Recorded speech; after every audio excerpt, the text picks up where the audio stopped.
Sejam bem-vindos ao novo episódio do nosso podcast De Mãe para Mãe Pode. Hoje eu, doutora Flávia Tavares, médica pediatra, irei conversar com a doutora Aline Camporês, médica pediatra, pneumopediatra, alergista adulto e infantil, e nós vamos falar, gente, de um tema, dermatite atópica. É um tema muito importante no consultório do pediatra, aparece sempre. E assim, é um espectro, é uma doença que a gente fala que é um espectro, né? Espectral, porque ela varia desde uma lesão muito simples que responde rápido à medicação até lesões extremamente graves que precisam ser tratadas com imunossupressores. Para isso, eu e a doutora Aline vamos conversar com vocês. Doutora Aline, muito obrigada pela sua presença, pela sua participação. Obrigada. E aí, vamos falar um pouquinho sobre dermatite atópica?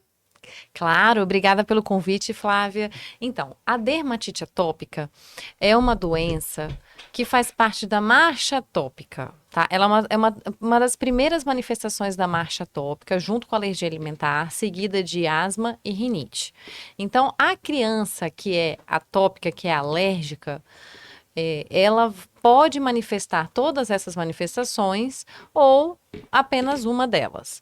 A dermatite atópica, ela tem gravidades, né? Ela pode ser leve, moderada ou grave. E é uma doença inflamatória alérgica que, na maior parte das vezes, vai quando ela é leve, ela vai até os 10 anos de idade. Só 20% das vezes sobe para a vida adulta.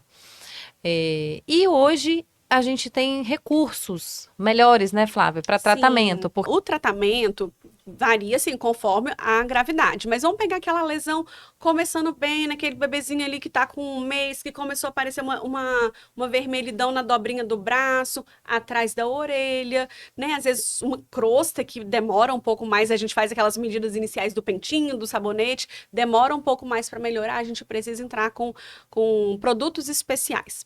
Então, a gente vai ter desde as orientações do controle ambiental, se é um local que está com poeira, se a roupa está sendo lavada com amaciante, com sabão com muito cheiro, a gente já começa com essas orientações. Mas a gente também precisa olhar a criança, intervir na criança. Então, um sabonete com pH adequado, depois, a hidratação. E aí a gente tem uma gama também, né, de sabonetes, de hidratantes que a gente pode estar usando de acordo com a gravidade, mas sempre pensando em preservar ou restaurar a integridade daquela mucosa, daquela pele. Então, basicamente, a gente vai fazer o tratamento ali voltado, né, para poder tratar a pele. Sabonete, hidratante em momentos de agudização. Nossa, ficou muito vermelho, tá coçando muito.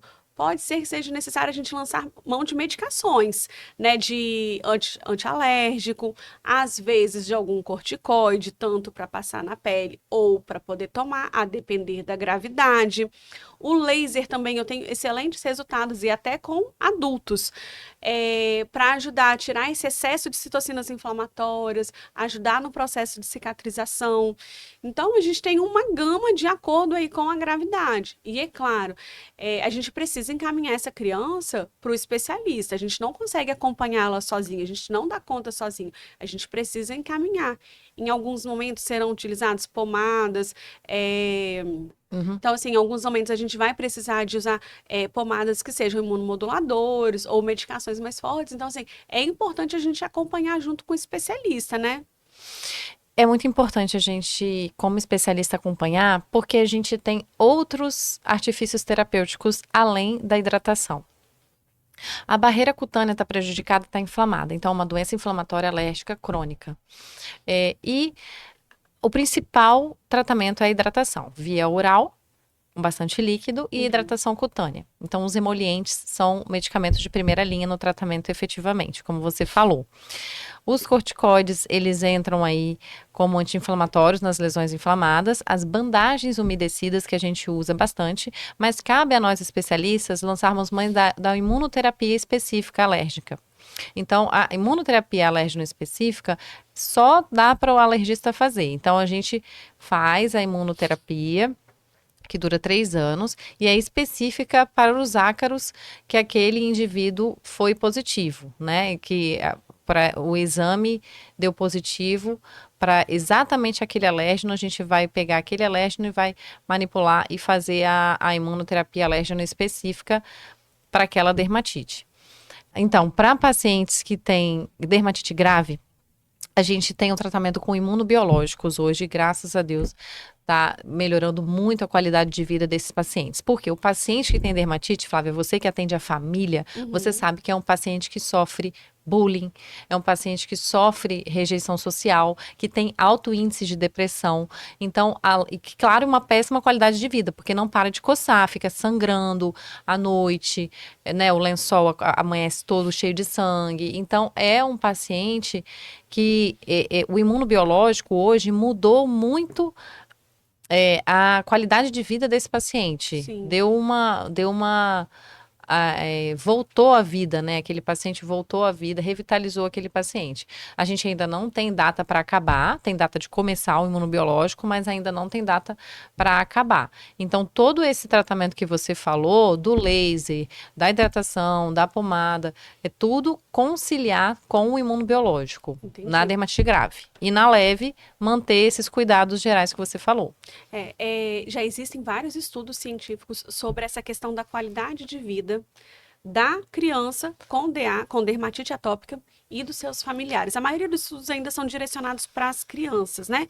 Mas existem alguns que abordam a família. A qualidade de vida é completamente afetada. São crianças que não dormem bem, são crianças mais estressadas, mais irritadas. E aí, se eu estou falando de uma criança em idade escolar, no outro dia ela vai fazer prova, ou ela vai enfrentar as coisas sociais daquela idade mesmo. Então, acaba sendo um gatilho, né? Os problemas emocionais ali na adaptação escolar, alguma coisa, acaba sendo um gatilho também para ela estar se coçando um pouco mais, para as lesões piorarem.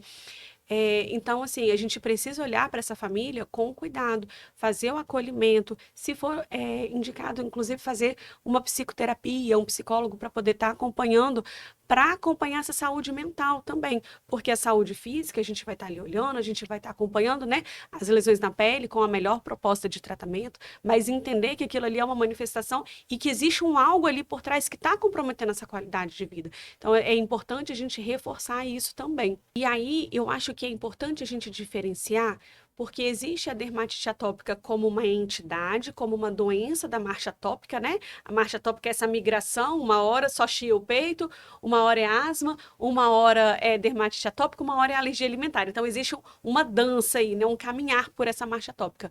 Mas eu acho importante a gente diferenciar também, deixar aqui claro, né, para as famílias que a gente acompanha, que existe a dermatite atópica como uma doença exclusiva e existe ela como manifestação de alguma coisa. Por exemplo, a alergia alimentar. Às vezes, a dermatite atópica ela está sendo desencadeada por uma reação. Quando a gente faz a dieta de exclusão daquele alimento, a pele também melhora. E a gente tem aquela doença, aquela comorbidade tratada, resolvida, por estar tirando o que precisa ser retirado. Exatamente. O alérgeno, tanto os aeroalérgenos, os ácaros, né? Os gatos, o alérgeno que estiver envolvido, ou o alimento, quando ele é retirado, ele melhora muito a dermatite atópica. A dermatite atópica associada ao alimento, só um parênteses, ela é mais prevalente nos primeiros anos de vida e quando ela é grave. Então, quando você tem uma dermatite atópica muito grave nos primeiros anos de vida, é, a gente tem que pensar em alergia alimentar associada. Entendi. E a dermatite atópica, ela tem cura?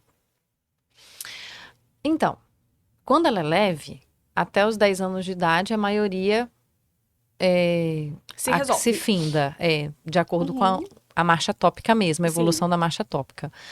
Mas 20% vai para a vida adulta.